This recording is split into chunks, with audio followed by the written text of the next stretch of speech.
On fait notamment des choix de méthodes dures avec les enfants. Les enfants nous énervent, ils impactent nos émotions, et donc à partir de là, on part sur de la colère, on va s'énerver contre eux, on va leur crier dessus, et c'est le choix de la méthode dure de l'éducation.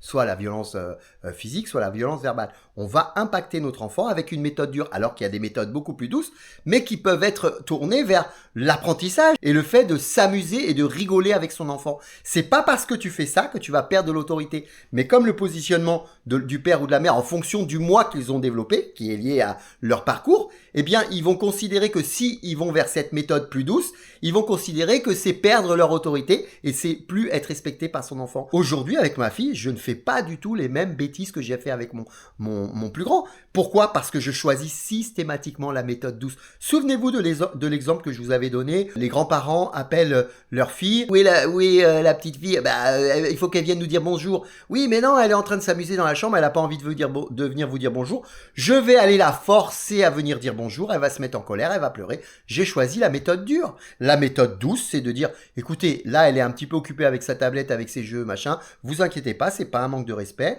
Une fois qu'on aura raccroché, dès qu'elle est disponible, je vais discuter un petit peu avec elle et c'est elle-même qui va vous appeler pour vous dire bonjour. Méthode douce.